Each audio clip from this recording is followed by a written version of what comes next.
بسم اللہ الرحمن الرحیم۔ اب درس حدیث پاک شروع ہونے والا ہے۔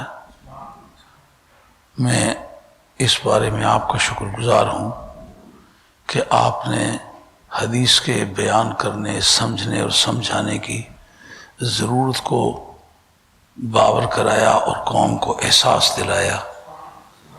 ایک مدت سے قرآن اور حدیث کا جو متن ہے وہ زنگ آلود ہو رہا ہے، اور قوم جو ہے وہ گانے بجانے کی اس قدر عادی ہو گئی ہے کہ مسجدیں جو ہیں وہ گانے کے اڈے بن گئے ہوئے ہیں، اور جتنا وقت لوگوں کی تعلیم اور فہمائش کے لیے استعمال ہونے لگا ہے وہ انٹرٹینمنٹ میں استعمال ہوتا ہے۔ جس سے گویے گاتے ہیں اور سننے والے گانا سن کے ان کی کچھ خدمت کر دیتے ہیں، اس کو روزانہ کی زندگی بنا لیا ہوا ہے۔ دیکھنا یہ ہے کہ پیغمبر صلی اللہ علیہ وآلہ وسلم نے جو نعت استعمال کی ہے وہ کتنی حد تک کی ہے۔ واعظ نے کتنا وقت گھیرا ہوا تھا، قرآن نے کتنا وقت گھیرا ہوا تھا، حدیث نے کتنا وقت گھیرا ہوا تھا، اور اس کے اندر نعت نے کتنا وقت گھیرا ہے۔ اور نعت بھی اس وجہ سے حدیث بن گئی کہ نبی کریم علیہ السلام کی موجودگی میں پڑھی گئی، سرکار نے اس کو منع نہیں فرمایا۔ اتنی نعت جو ہے وہ حدیث کا حصہ ہے، جیسا کہ سرکار تاجدار مدینہ علیہ السلام کی بارگاہ میں حضرت حسان بن ثابت قبیلہ عبد الدار کے ممبر پہ کھڑے ہو کے وہ کہتے ہیں الا ابلغ ابا سفیان عنی مغلغلۃ فقد برق الخفاء فإن سیوفنا ترکتک عبدا وعبد الدار سادتها الاماء لسانی صارم لا عیب فیہ وبحری لا تقدرہ الدلاء فإن ابی ووالدتی وعردی لعرد محمد منکم فداء حجوت محمدا فعجبت عنہ وعند اللہ فی ذاک الجزاء۔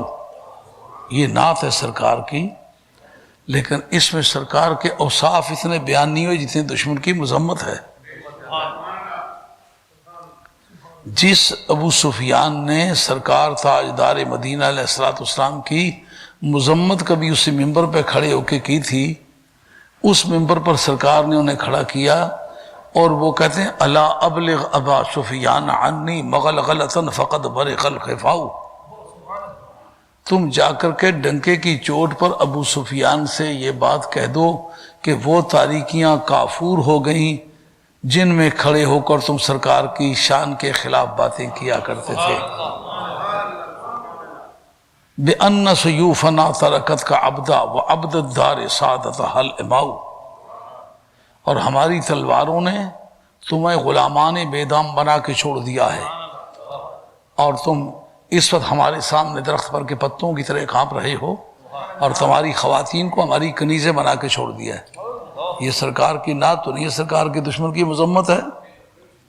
تو نعت کے دو اسلوب ہوتے ہیں، ایک محبوب کے اندر پائی گئی ہوئی خوبیوں کا ذکر کرنا، دوسرا محبوب کے دشمنوں کی مذمت کرنا۔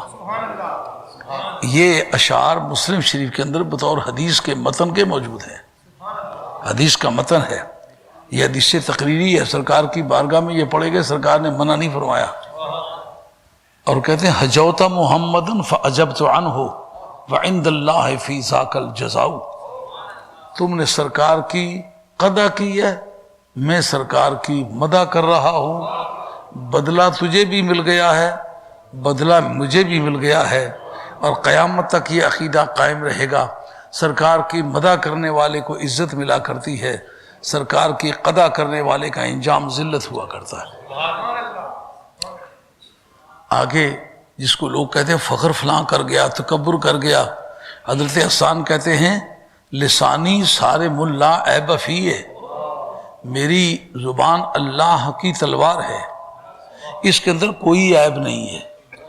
بے عیب ہونا تو اللہ کی شان ہے، سرکار منع فرماتے کہ یہ لفظ تم کیوں بول رہے ہو، مگر جو زبان سرکار کی شان بیان کر سکتی ہے اس کو بے عیب کہنا بھی بیجا بات نہیں ہے۔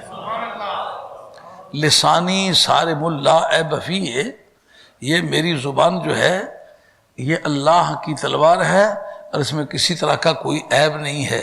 وبخری لا تقدرہ الدلاؤ، اور یہ میری زبان اللہ کا سمندر ہے، اس کو کوئی طاقت گدلا نہیں کر سکتی۔ اور کہتے ہیں فإن ابی ووالدتی وعرضی، میرا ابا جان، میری اماں جان اور میری عزت و آبرو لعرض محمد منکم فداؤ، وہ تم سب کے مقابلے میں سرکار کے قدموں پر قربان ہے۔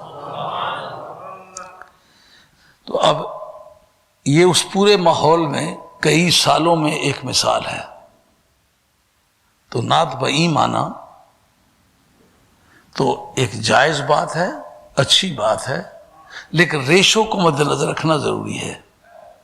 سرکار کے شب و روز حدیث بیان گزرتے ہیں، جو سرکار کا ارشاد ہے، تعلیمات ہیں، اور قرآن مجید کی سب سے اچھی کامنٹری جو ہے وہ نبی پاک علیہ السلام کی حدیث ہے۔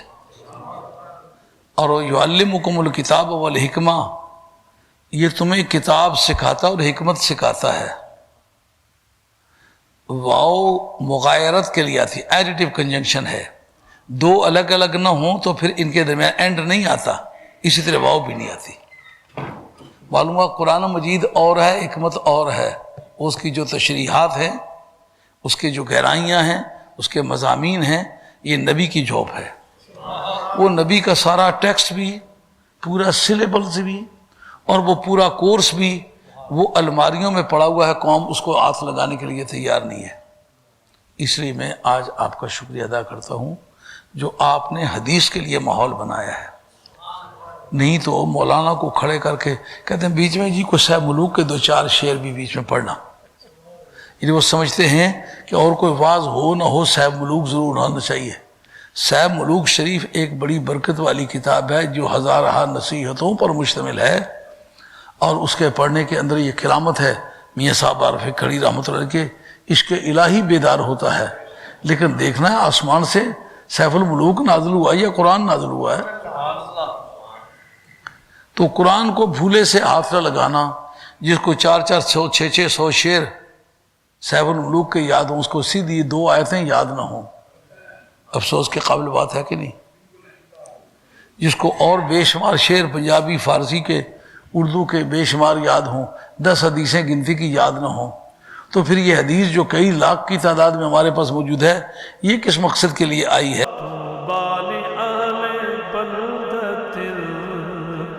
فيها النبي المهتشم